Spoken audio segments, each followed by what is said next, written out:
Halo, Assalamualaikum. Apa kabar semuanya? Semoga selalu dalam keadaan sehat ya. Di video kali ini aku mau bikin tamarind strawberry cookies. Mau tahu gimana proses dan apa aja bahan-bahannya?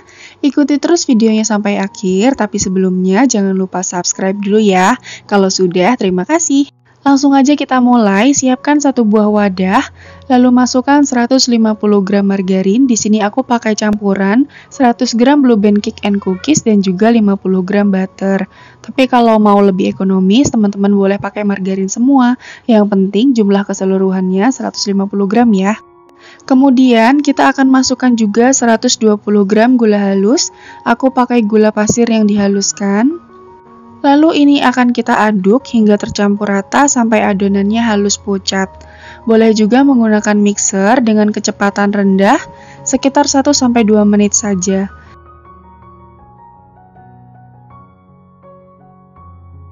Di sini aku mengaduknya menggunakan whisker, jadi total waktu yang aku gunakan sekitar 2-5 menit. Setelah adonannya pucat dan halus, seperti ini, masukkan 1 kuning telur,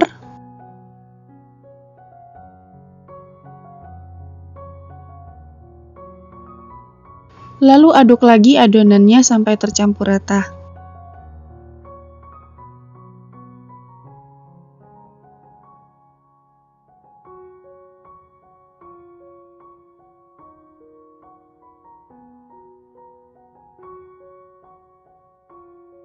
Setelah itu, masukkan bahan-bahan kering seperti 225 gram tepung terigu. Aku pakai protein rendah merek Kunci Biru.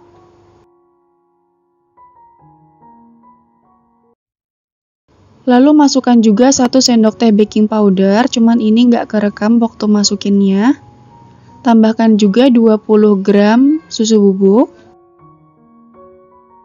20 gram tepung maizena, lalu ini diayak supaya nanti butiran-butirannya jadi lebih halus dan lebih mudah untuk diaduk.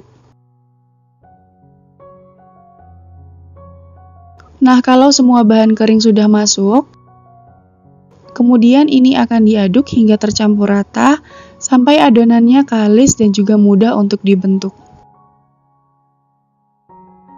Aku mencampur menggunakan spatula, tapi nanti teman-teman boleh juga dilanjut menggunakan tangan ya. Nah, kira-kira seperti ini hasilnya.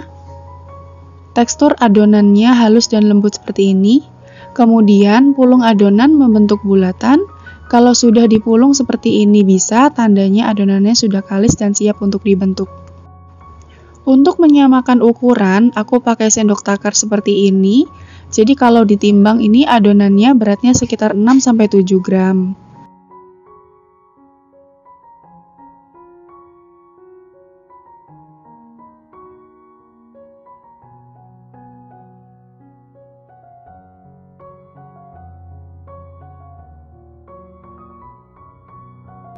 Nah, ini sudah selesai dibagi-bagi adonannya.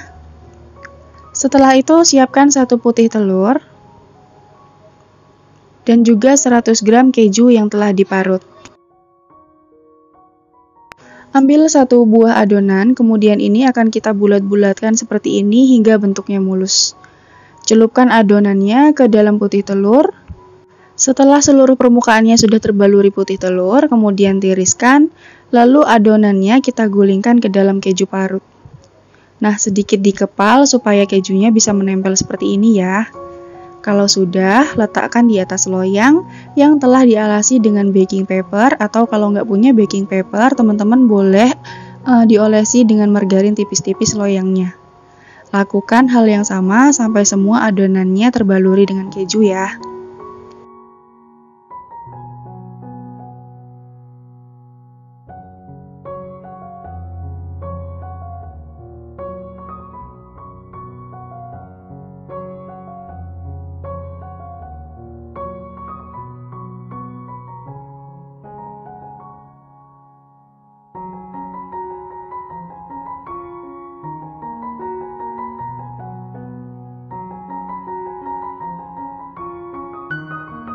Setelah adonannya sudah terbaluri dengan keju, sekarang adonannya kita akan pipihkan perlahan seperti ini. Supaya nanti ketika adonannya kita lubangi, adonannya tidak pecah. Untuk melubanginya, aku menggunakan ujung tangkai alat masak seperti ini bentuknya, atau teman-teman juga boleh menggunakan jari. Ditekan-tekan bagian tengahnya seperti ini. Kalau misalnya ada yang retak bagian pinggir adonan, bisa direkatkan kembali ya. Lakukan hal yang sama sampai semua adonan selesai dibentuk.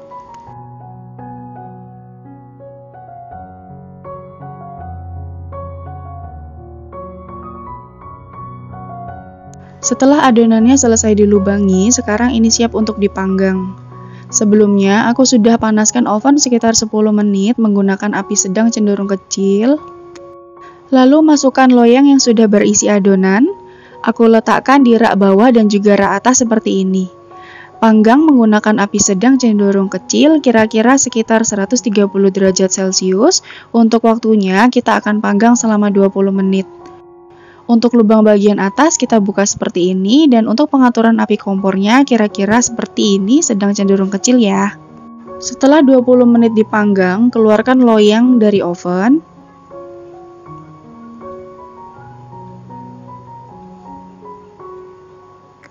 Kalau misalnya lubang bagian tengahnya nggak kelihatan, bisa ditekan lagi dengan menggunakan jari atau dengan menggunakan alat lagi seperti ini.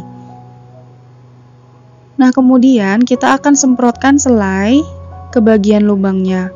Untuk selainya ini sesuai dengan selera, aku pakai selai rasa stroberi. Tapi teman-teman juga bisa ganti selainya dengan blueberry, raspberry, coklat, atau yang lainnya.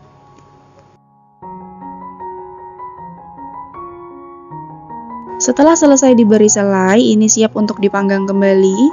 Tukar posisi loyang yang tadinya di rak paling atas, kita pindah ke rak bawah.